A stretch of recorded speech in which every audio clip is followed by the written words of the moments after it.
বিএনপির সামনে ধরেন দুইটা পরিণতি এখন যে অবস্থায় তারা চলছে সেটাতে জোর করে যদি থাকতে চায়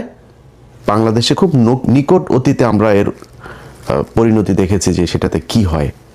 বিএনপি সেই পরিণতি ভোগ করতে হবে যদি তারা জোর করে ক্ষমতায় থাকতে চায় আর যদি তারা মনে করে নির্বাচন করবে গণতান্ত্রিকভাবে জামাতের সাথে রাজনীতি করবে জামাতের সাথে রাজনীতি করতে গেলে জামাত আপনারা যদি নাকি স্বর্ণ দেখায় আপনি তো আর এই তামা দিয়ে তো তার সাথে রাজনীতি করতে পারবেন না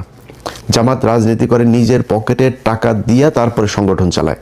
আর আপনি চাঁদাবাজি টাকা দিয়ে সংগঠন চালাবেন এরকমই হবে এই যে রবিউল ইসলাম ভাই উনি একটা কথা বলেছেন মানে উনি কথাটা হয়তো খুব কৌশলে এর আগেও তো এই চাঁদাবাজি হতো ওবায়দুল কাদের কোনোদিন স্বীকার করেছে এইভাবে বলেছে কখনো সড়কের মন্ত্রী বলে দিয়েছেন চাঁদাবাজি চলবে অতএব চলবে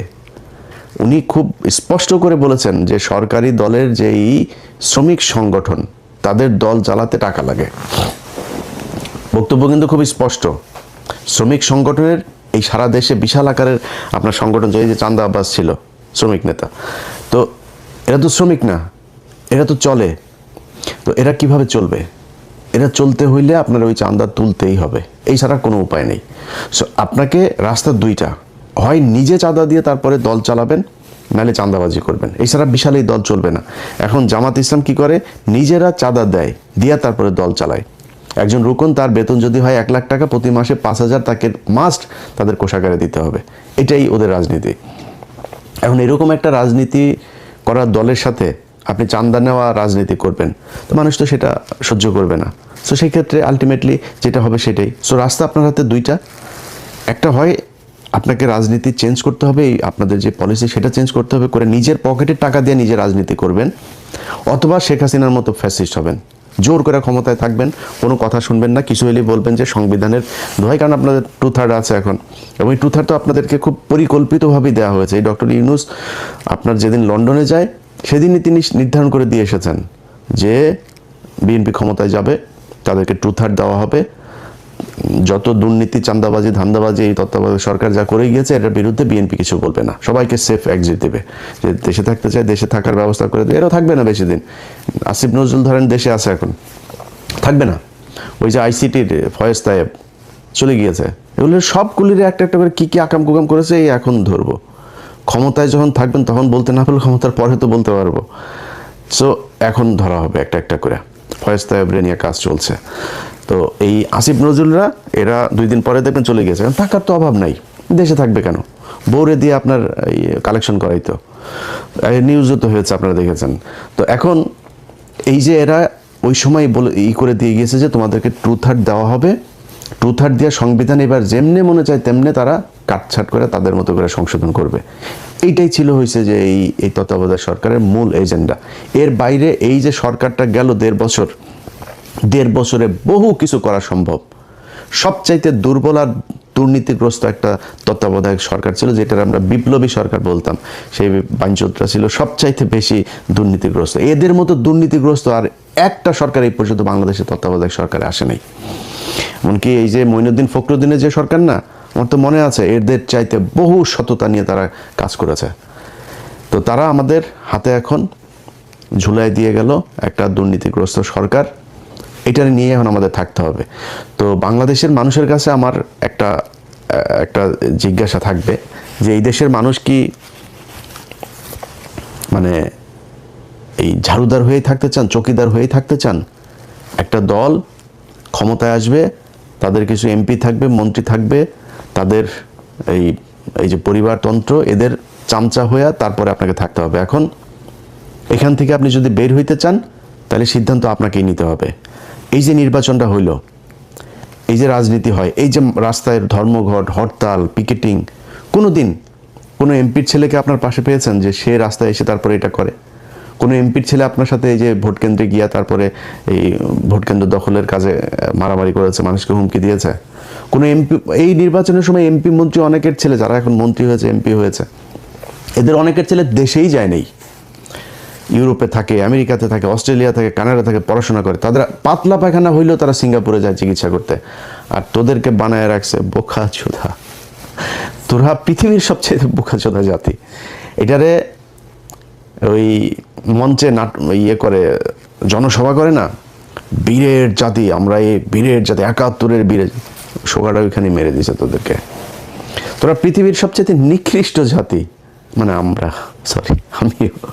আমরা পৃথিবীর সবচেয়ে নিকৃষ্ট জাতি। এদের মতো এরকম কামলা খাটা জাতি পৃথিবীর মধ্যে আর কোথাও নাই। আমরা পৃথিবীর যেই দেশে যাই, বাথরুম পরিষ্কার,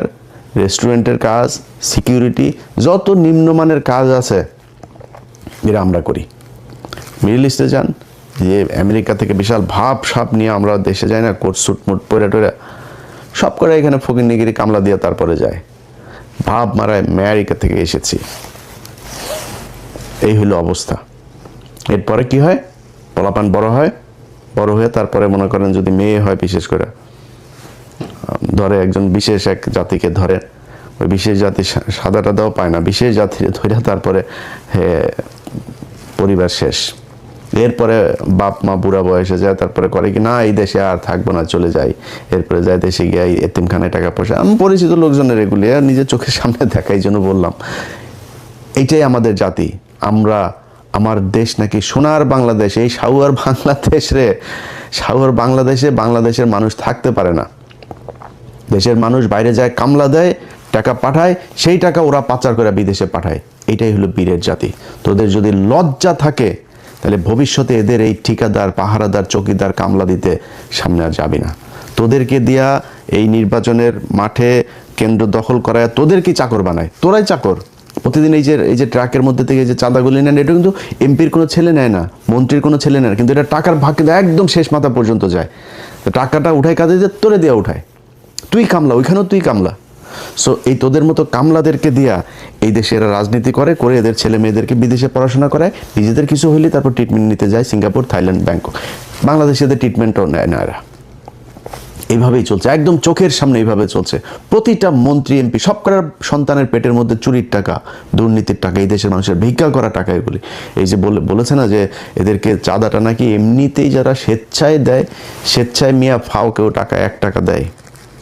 আর যদি স্বেচ্ছায় নিতে চাস তাহলে তোর লোকজনরে বল যে থাল নিয়ে বসতে, আল্লাহর রাস্তে 2টা দে, এমনি বলতে বলবে। লাঠি একটা হাতে নিয়ে আমরা দেখি নেই, এই চুয়াডাঙ্গা থেকে ঢাকায় আসতাম, মানে শুরু হয় আপনার একদম ঝিনাইদহ থেকে শুরু হইতো, মাগুরা, ফরিদপুর, রাজবাড়ী, এইদিকে মানিকগঞ্জ, সাভার, পুরোটা গাবতলী থেকে একদম পুরোটা আপনার এই চাঁদাবাজি চলতো। লাঠি একটা নিয়ে 3-4টা পোলাপান দাঁড়ায় থাকতো, এরা বিভিন্ন জায়গায় এই যে বিট করা, ওই যে বামগুলো করা, যাতে ওইখানে আসলে আপনাকে গাড়ি থামাইতেই হবে। এবং কন্ট্রাক্টর ওই জায়গায় জানতো কয় টাকা দিতে হইতো, ওই টাকা সে হাতের মধ্যে রাখতো, দিয়ে চলে আসতো, কোনো বার্গেনিং নেই, এটা ধরা বাঁধা। সো সবাই জানে আপনাকে দিতেই হবে, তাই আপনি দেন। আপনি থাল নিয়ে দাঁড়ায়েন তো দেখি স্বেচ্ছায় কীরকম দেয়। সো আমরা চাঁদাবাজির একটা নতুন সংজ্ঞা শিখেছি গত 2 দিন ধরে। আপনারা নিশ্চয়ই শুনেছেন, সড়ক সেতুমন্ত্রী যিনি আছেন রবিউল ভাই, তিনি এক সংজ্ঞা আমাদেরকে শিখিয়েছেন। রবিউল ভাইয়ের চেহারাটা দেখলে আমার একটা টকশোর কথা মনে হয়। যে চ্যানেলের এই হিজড়াটা আছে না, সময় ইসলাম, এটা এক টকশোতে ওনারে ডেকে নিয়ে, ওই সময় ইসলাম যখনই বিএনপির কোনো লোকজনের ডাকতো, এদেরকে আওয়ামী লীগের সাথে মিলে একসাথে অ্যাটাক করতো। তো এর এক পর্যায়ে রবিউল ভাই সব খুলে টুলে দিয়ে উনি টকশোর মাঝখানেই বের হয়ে চলে এসেছিলেন। ওইটা আমার খুব মনে হয়, এবং উনি কথাবার্তাও খুব সুন্দর করে বলতেন। তো হঠাৎ করেই ধরেন বিএনপির লোকজনের এই নির্বাচনের পরের দিন থেকে ওনাদের বডি ল্যাঙ্গুয়েজ, ওনাদের কথাবার্তাগুলো শুনলেই না মনে হয় সেই আওয়ামী লীগের একটা লোক বোধহয় কথা বলছে। একদম চেহারা, কথাবার্তার ধরন, দাম্ভিকতা, এগুলো ওই ঠিক আওয়ামী লীগ যেভাবে। এই যে নির্বাচনের এই আগের থেকে অনেকে আমাদের প্রশ্ন করেন, ভাই আপনারা কেন সরাসরি বিএনপির বিরুদ্ধে,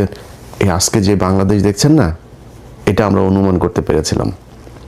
এই জন্যই বিএনপির বিরুদ্ধে গিয়েছিলাম। তো ওনারা নির্বাচনের আগে থেকে আওয়ামী লীগের লোকজনকে করে দিবে, আপনার নির্বাচন এই রাজনীতি করার সুযোগ দিবে, সব মামলা তুলে নিবে, এই যেগুলো বলেছে, এবং সেটা এখন করছে। আপনারা দেখছেন বিভিন্ন জায়গায় অফিস টফিসগুলো দিচ্ছে। তো এটার